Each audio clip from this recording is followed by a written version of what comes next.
तो प्रिय विद्यार्थी सभी को जय श्री राधे कृष्णा। जैसे कि आप जानते हैं, मैं अपने चैनल दिव्यांशी क्लासेस 96 में लगातार आपको जो अब तक आपको हाई स्कूल एनसीईआरटी की किताब सरकारी कराई थी लगातार कंटिन्यू, जो हम किताब वो फाइनल कर चुके हैं। अब उसमें कुछ मॉडल पेपर और महत्वपूर्ण प्रश्न उदाहरण वगैरह कुछ रह गए हैं, तो वो हम आपको बाद में कवर करेंगे और कुछ विकल्प वगैरह जो क्वेश्चन हैं उनको भी देखेंगे, और बोर्ड परीक्षा जो पीछे हो चुकी हैं उनको भी एक अंशोट के रूप में हम करेंगे। तो उससे पहले कुछ बच्चों की डिमांड आई कि सर कुछ थोड़ा विज्ञान में भी बताया जाए, तो आज हम उसी कड़ी में आगे बढ़ते हुए हाई स्कूल विज्ञान को लेके आए हैं, जिसमें सिलेबस के अकॉर्डिंग देखेंगे क्या है। और पहले हर चैप्टर का हम एक सिलेबस लिखेंगे कि उसमें क्या है, सिलेबस की जानकारी हमें ज़रूरी होनी चाहिए कि इस पार्ट के अंतर्गत हमें क्या क्या पढ़ना है। आज पहले उस सिलेबस को जिक्र करते हैं, उन महत्वपूर्ण बिंदुओं को जिक्र करते हैं जो इस पार्ट के अंतर्गत पढ़ेंगे। देखिए, पार्ट 1 जो है हाई स्कूल में वो है आपका रासायनिक अभिक्रिया और समीकरण। तो इस पार्ट में हमें क्या क्या पढ़ना है, आइए पहले उन महत्वपूर्ण बिंदुओं को देखते हैं जो इस पार्ट में हमें पढ़ना है। चलिए देखते हैं महत्वपूर्ण बिंदु। देखिए, आइए तो उन महत्वपूर्ण बिंदुओं जो इस पार्ट के अंतर्गत हम पढ़ेंगे, पार्ट 1 में हाई स्कूल विज्ञान में पढ़ेंगे। तो महत्वपूर्ण बिंदु क्या है इस पार्ट के अंदर, रासायनिक अभिक्रिया। रासायनिक अभिक्रिया किन पर डिपेंड करती है, अभिकारक और उत्पाद पर डिपेंड करेगी। रासायनिक समीकरण संतुलित या असंतुलित, ठीक है, लेफ्ट या राइट बराबर है, जो भी है तत्व एलिमेंट। और रासायनिक अभिक्रियाओं के प्रकार कितनी है, संयोजन अभिक्रिया है इसमें इस पार्ट के अंतर्गत, वियोजन अभिक्रिया, विस्थापन अभिक्रिया, द्विविस्थापन अभिक्रिया, उपचयन अभिक्रिया, अपचयन अभिक्रिया और रेडॉक्स अभिक्रिया, संक्षारण और विघटन गंधता। तो इस पार्ट में ये हम पढ़ने वाले हैं सब चीजें। इसके बाद मैं आपको और थोड़ी सी जानकारी ये दे दूं कि आप अपने जहां भी पढ़ रहे हैं जो विज्ञान के टीचर हैं उनके संपर्क में जरूर रहिए, क्योंकि मैं तो मैथ का टीचर हूं और मैथ ही पढ़ाऊंगा, लेकिन कुछ बच्चों की विशेष रूप से कमेंट पर मैं ये काम कर रहा हूं। आप फिर भी अपने एक टीचर से संपर्क रहिए, क्योंकि मैंने विज्ञान बहुत कम पढ़ाई है, फिर भी मैं प्रयास करता हूं कि इसमें गलती कम से कम हो हमारी, ठीक है। इसमें वो और देखिए थोड़ी सी ऊष्मा क्षेपी ये अभिक्रिया है, ऊष्मा शोषी अभिक्रिया, ऊष्मा शोषी अभिक्रिया, और एक है ऊष्मा क्षेपी। ऊष्मा शोषी अभिक्रिया है और ऊष्मा क्षेपी अभिक्रिया, सबके बारे में हम एक एक पॉइंट करके हम जिक्र करेंगे, ठीक है। तो आप हमारे चैनल दिव्यांशी क्लास 96 लगातार बने रहिए, अपडेट करके, जिससे आपको अब ये लगातार कंटिन्यू प्राप्त होगी और बहुत जल्दी इसको भी हम समाप्त कराएंगे। फिर हम जो है वो बोर्ड पर मैथ से संबंधित, जो बोर्ड परीक्षा से संबंधित जो महत्वपूर्ण मॉडल हैं वो हम सब कराएंगे। आपको हमारे चैनल में पूरी तैयारी आपको मिलेगी, मैथ की विशेष रूप से मिलेगी और विज्ञान की भी मिलेगी। तो आइए चलते हैं अब एक एक पॉइंट की ओर, क्या चीजें हैं। पहले रासायनिक अभिक्रिया के बारे में जानेंगे।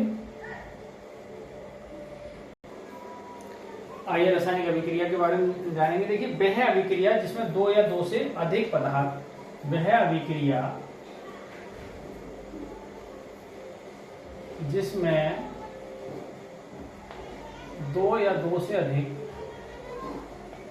2 या 2 से अधिक जो पदार्थ हैं, 2 या 2 से अधिक पदार्थ आपस में, 2 या 2 से अधिक पदार्थ आपस में क्रिया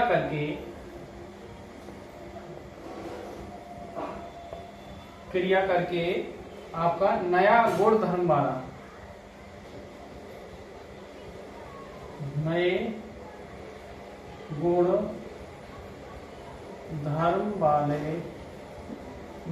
धर्म वाले पदार्थ का निर्माण करते हैं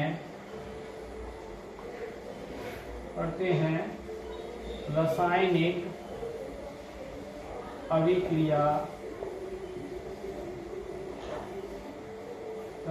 अभिक्रिया कहलाती है।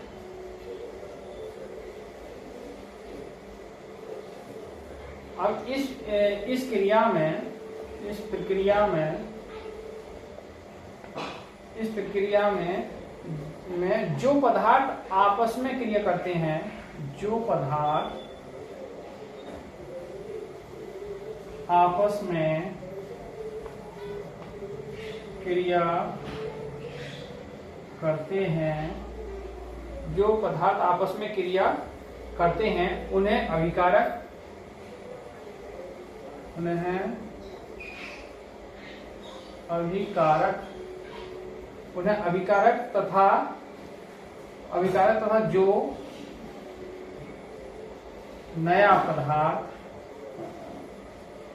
तथा जो नया पदार्थ बनता है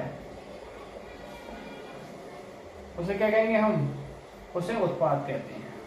उसे उत्पाद कहते हैं। ठीक है, उसे उत्पाद कहते हैं। और रासायनिक अभिक्रिया जो होती है वो अभिकारक, और उसमें क्या है? अभिकारक प्लस अभिकारक। जैसे मैं आपको बताऊं, भाई अभिकारक जो भाग लेते हैं प्लस अभिकारक, और फिर क्या बनेगा इनके बाद? उत्पाद। मतलब वह अभिक्रिया जिसमें दो या दो से अधिक पदार्थ आपस में क्रिया करके नए गुणधर्म वाले पदार्थ का निर्माण करते हैं। और क्या कहलाती है? निर्माण करते हैं, रासायनिक अभिक्रिया कहलाती है। इस प्रक्रिया में जो पदार्थ आपस में क्रिया करते हैं उन्हें अभिकारक, तथा जो आपस में क्रिया करते हैं उन्हें अभिकारक, और जो उनका तथा जो नया पदार्थ बनता है, जो नया पदार्थ बनेगा उसे हम उत्पाद कहते हैं। ठीक है, तो ये रासायनिक अभिक्रिया की परिभाषा। आइए अब इसमें जैसे एग्जाम्पल के तौर पर, जैसे हाइड्रोजन है, हाइड्रोजन और प्लस हाइड्रोजन और प्लस क्या बन जाए? ऑक्सीजन। ये अभिकारक है, और फिर क्या बनेगा आपका? जल बन जाए। जल क्या है? उत्पाद बन गया। तो इसका जैसे आप रसायन H2 और plus O2, 2H plus O2 is equal to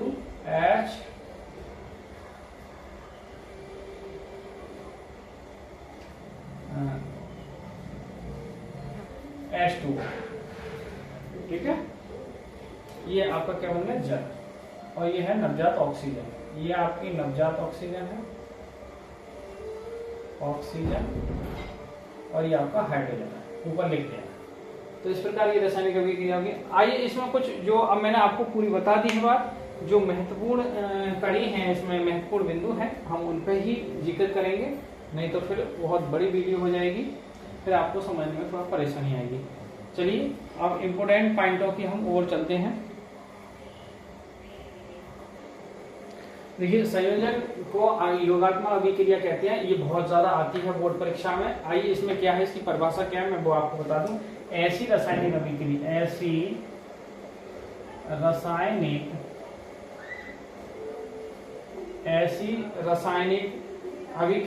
जिसमें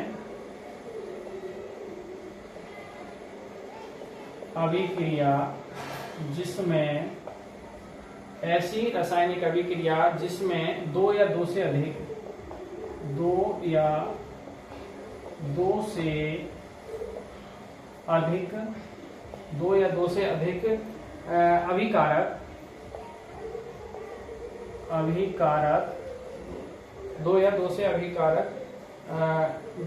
अधिक अभिकारक मिलकर एकल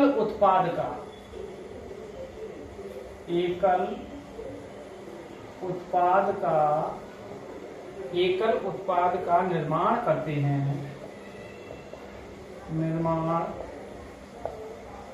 हैं। संयोजन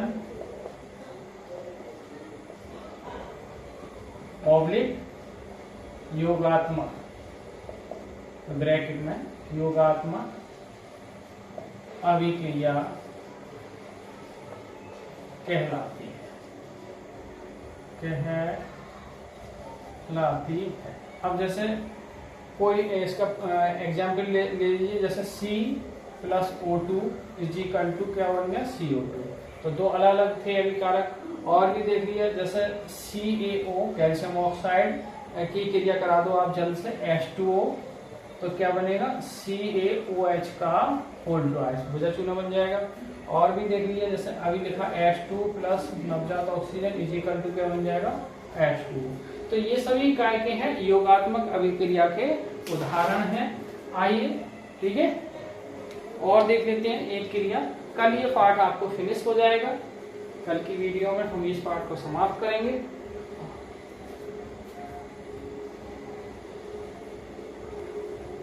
देखिए अगली है वियोजन अभिक्रिया। वियोजन अभिक्रिया है क्या, इसकी परिभाषा देखिए, वह रासायनिक अभिक्रिया, वह रासायनिक अभिक्रिया, वह रासायनिक अभिक्रिया जिसमें उल्टा होगा इस बात में, जिसमें एकल, ध्यान समझना, एकल अभिकारक टूटकर, एकल अभिकारक टूटकर दो या दो से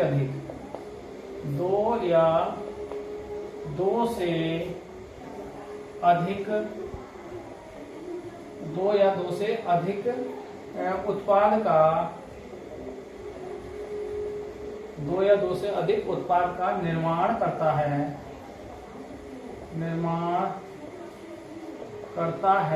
मतलब बनाता है, तो क्या करेंगे, तो इस प्रकार की क्रिया को कहेंगे, तो इस प्रकार की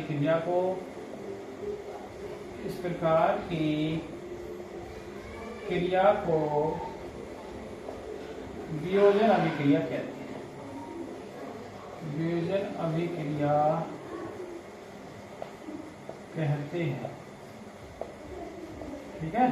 आइए इसका एग्जाम्पल देख लीजिए, जैसे CaCO3 है कैल्शियम कार्बोनेट जब ये टूटेगा तो Cl calcium oxide plus CO2 carbon dioxide में कन्वर्ट हो जाएगा। अब जैसे 2FeSO4 है, जब ये टूटेगा तो Fe2O3 प्लस SO2 और प्लस SO3, देखिए बराबर होना चाहिए। 2Fe इधर है, 2Fe आएंगे इधर, Fe2 और O कितनी है, 2 चौक 8, 3 ये हैं और 2 ये 5 और 3 8, सही है। S कितनी है, 2 है इधर, तो ये S भी 2 है। तो इस प्रकार और देख लीजिए, 2AgCl is equal to 2Ag plus Cl2। तो जिसमें एक का अभिकारक, एकल है, लेकिन 2 या 2 से अधिक में टूट जाता है। अभिकारक जब एकल अभिकारक टूट कर 2 या 2 से अधिक उत्पाद का निर्माण करता है, तो इस क्रिया को हम वियोजन अभिक्रिया कहते हैं। देखिए परिभाषा बहुत जरूरी है, परिभाषा आप लिखती हैं आपको नंबर मिलेंगे। बाई चांस 1% 99% आपको लिखनी है, मैं गलत नहीं लिख रहा हूँ, और नहीं है तो आपको एग्जाम्पल आता है तो एग्जाम्पल भी लिख देंगे आप, तो आपको नंबर मिल जाएंगे, ठीक है। तो कल की नेक्स्ट वीडियो में इस पार्ट को हम पूरी तरीके से समाप्त करेंगे। आज की वीडियो को यहीं विराम करते हैं, क्योंकि आज की शुरुआत है विज्ञान की। तो आप हमारे चैनल दिव्यांश के चैनल उठा लगा तो बने रहिए, अपडेट कर दीजिए, आपको विज्ञान से संबंधित जानकारी प्राप्त होती रहेंगी। इसी के साथ सभी को जय श्री राधे कृष्ण, जय हिंद, जय भारत।